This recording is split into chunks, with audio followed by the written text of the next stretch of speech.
Welcome to the Fatherhood Fitness Podcast. I'm your host, Anthony Pluff. Each week, we will cover various topics that dads struggle with in their fitness journey. I'll give you actionable steps that you can apply right away, not only to take back control of your own health, but so you're able to be a better example for your kids too.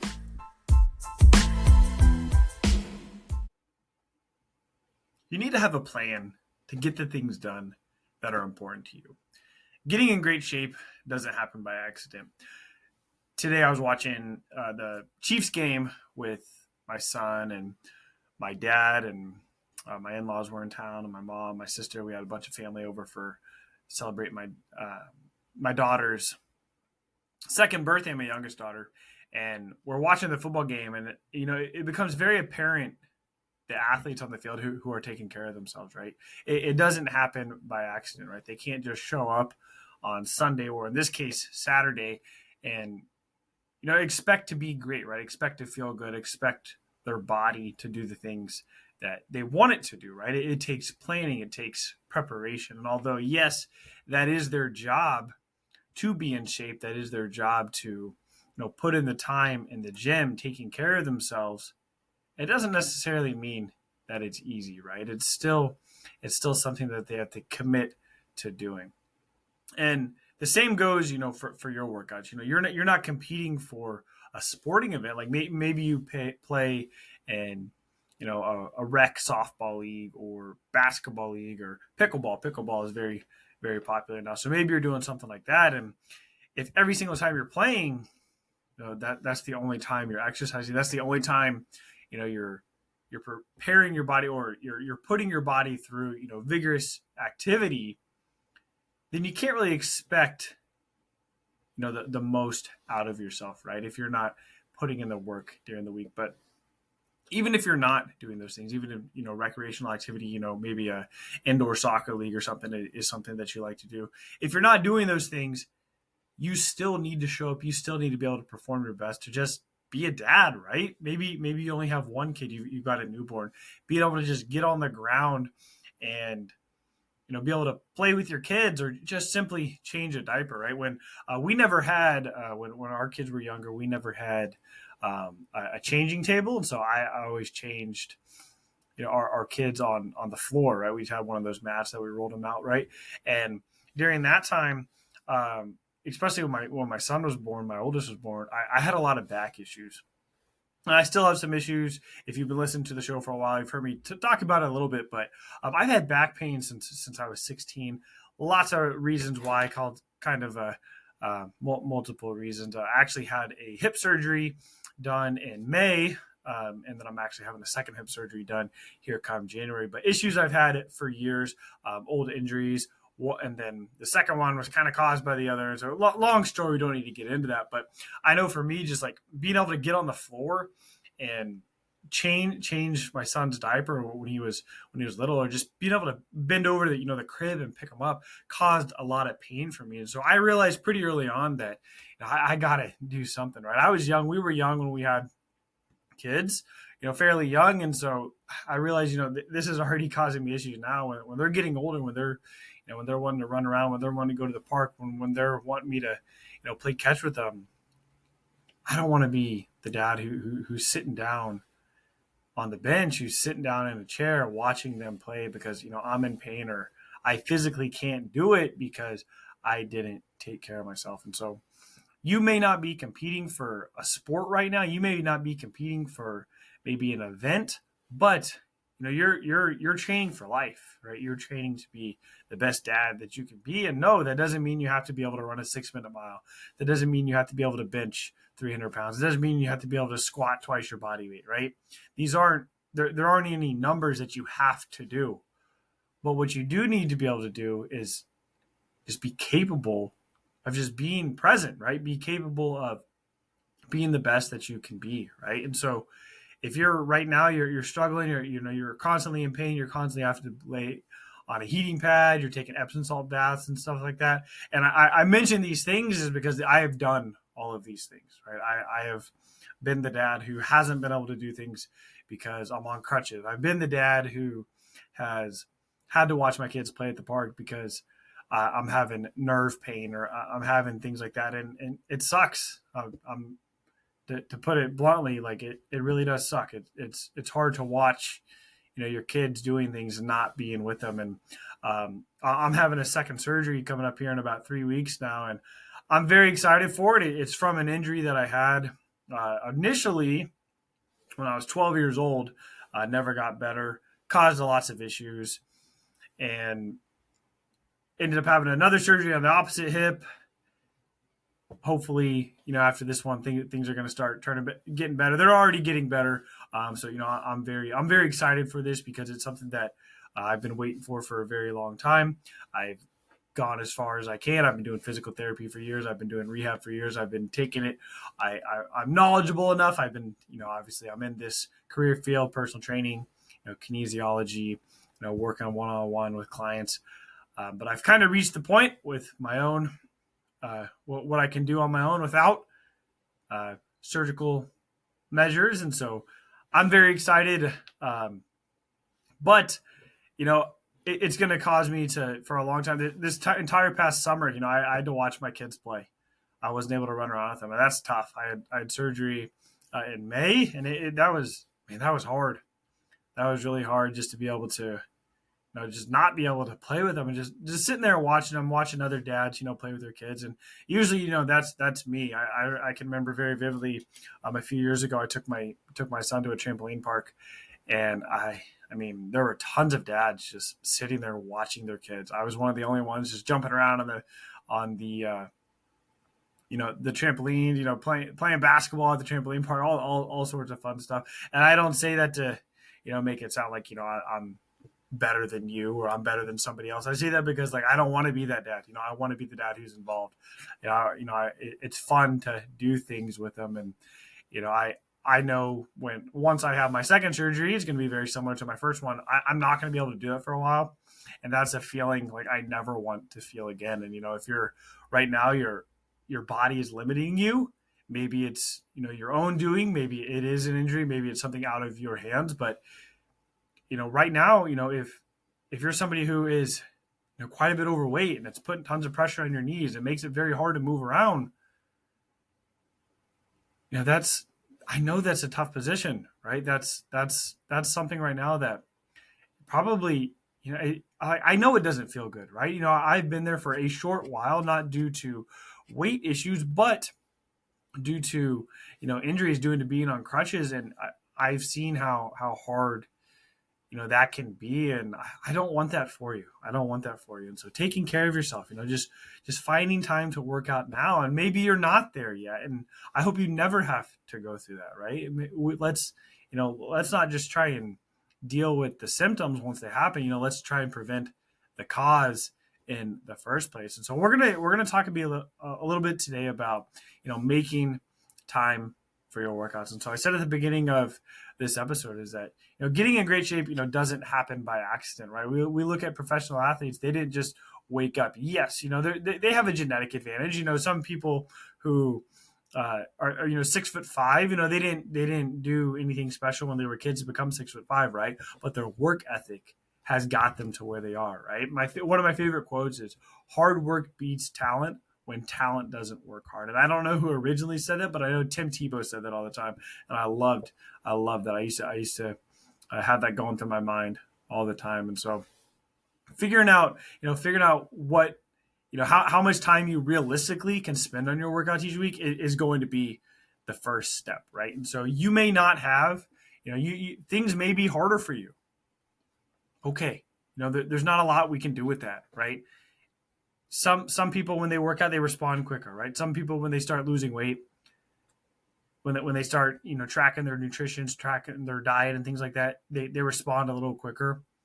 There's not a lot we can do to that, right? There are genetic factors, but the genetic factors play a very small role in these things.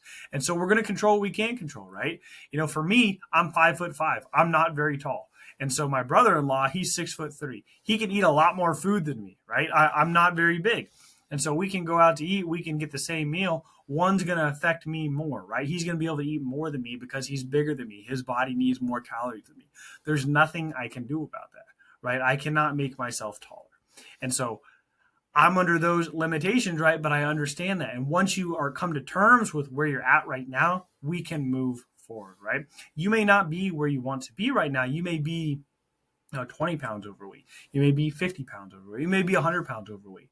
It doesn't matter where you are right now. Wherever you are, though, we have to come to terms with it before we can start taking action to move forward, right? You may feel bad because you haven't been working out consistently. That's okay. Come to terms with where you are. Are you able to work out 1 time a week right now? Are you able to work out 2 times a week right now? Are you not able to work out at all right now? And you just need to focus on a step goal. Doesn't matter where you are right now. The first step is finding how much time realistically you can spend on your workouts each week. Once we figure that out, we can start taking the necessary steps moving forward. And so then we're going to get a calendar, right? My favorite strategy to schedule your workouts is the Google Calendar. My wife and I, it took me a long time to get her on it. She likes, writing things down, and I understand that. When I'm taking notes and things like that, doing it by hand, I get much more out of it. My wife still writes everything down. She's got a planner. She'll put things on the fridge and stuff. Our kids have a calendar there. But then we take everything and we copy it over into the Google Calendar. The reason I do that is because the Google Calendar is with me everywhere we go, right? Whether, we're traveling, we're at home, we're at our kids' events, I can always just pop out my phone, the Google Calendar, I can see what's on there. And so I share all my work events with my wife. I share, I put all the kids, events in there, my wife's events. We put every single thing in there. So I know what she's doing. She knows what I'm doing, right? It makes it much easier to figure out when we're going to work out. And so those are the things that we're going to schedule first. And so we preview the first upcoming weeks. We put kids events. I get very detailed in this. I put when, I'm waking up. I put when I'm going to bed. I put when I'm putting my phone away. I put my lunch. I schedule every single thing I'm doing. I schedule time alone with my wife at night.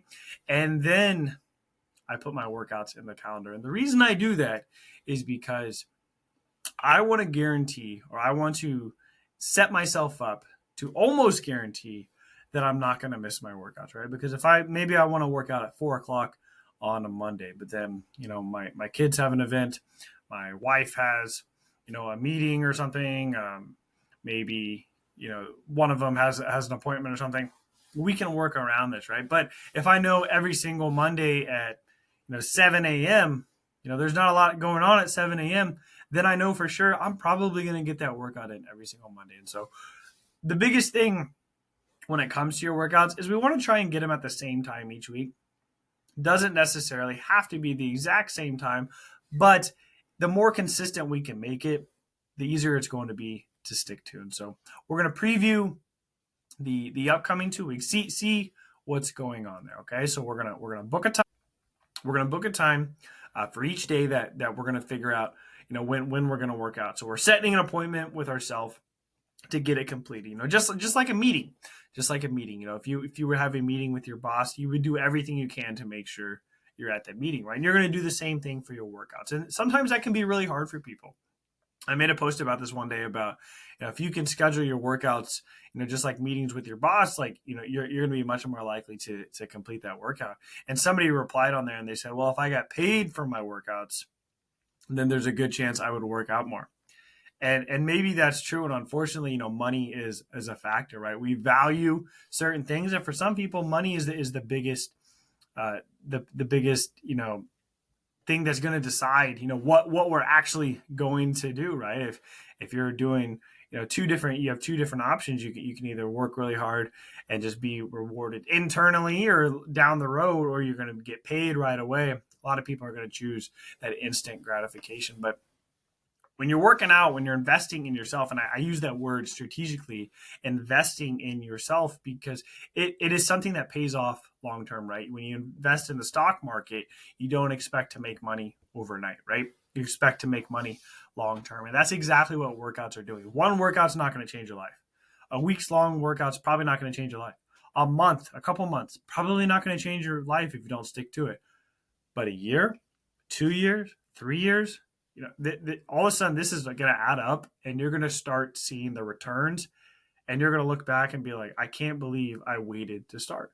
Because just like in the stock market, compound interest, right? The longer you will let it accumulate, the bigger the payoff. And so set reminders, use your Google Calendar, like I mentioned, use Post-it notes, whatever it takes to keep yourself on track, right? For me, I had to do a lot of things. I put things in the calendar. I put reminders on that. I use Post-it notes. I have a mirror that I write notes on.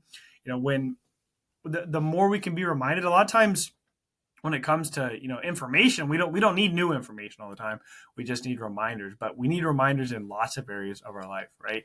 There's lots of things, and I used to be under the impression that if something was important to you, you'd remember. And I remember there's a business coach who runs a very very select group with a very high earners, that he talked about just going on these walks where you don't have your phone, you don't have anything with you, and this is kind of where good ideas come to you and stuff. And I found the same to be true when I go on these walks without electronics.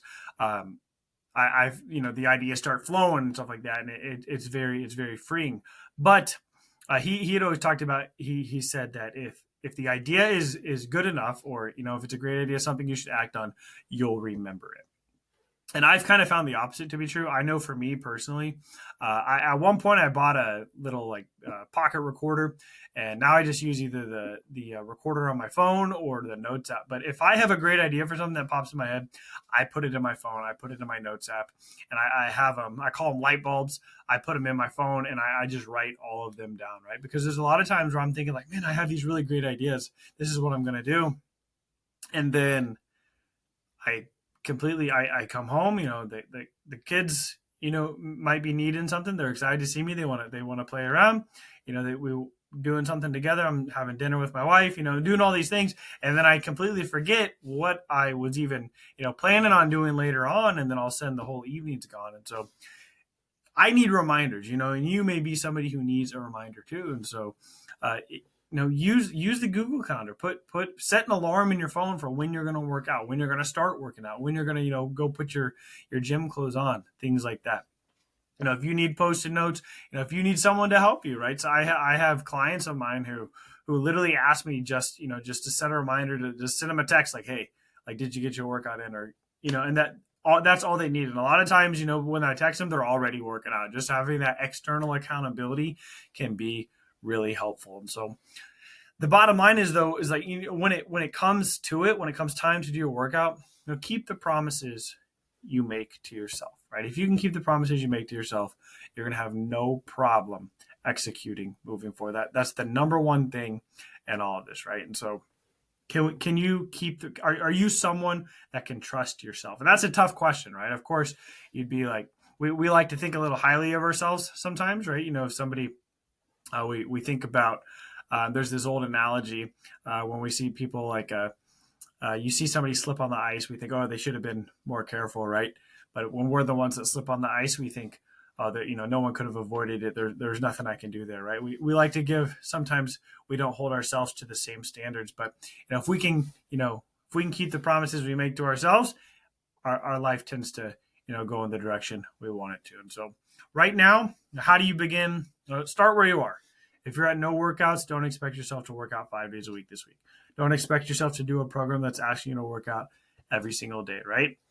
If you can only work out twice a week right now to start, that's okay. Schedule your workouts in a time where for certain you can get it done. So we already talked about this a little bit, right? And so, if you hate mornings, you're just not a morning person. It's probably best not to schedule them at 5 a.m. right away, right? Maybe someday you're going to be a morning person. Maybe someday you're going to wake up, and that's when the best time to work out. But if right now you're not a morning person, you don't work out, and you schedule your workouts first thing in the morning, there's a lot of resistance already at play there, right? If you're somebody who from 8 to 11 o'clock at night, I have time, I'm watching Netflix, I'm doing this, I'm doing that, and you're more of a night owl, and you have that time in your schedule to work out, that's probably the time you should start doing it right now.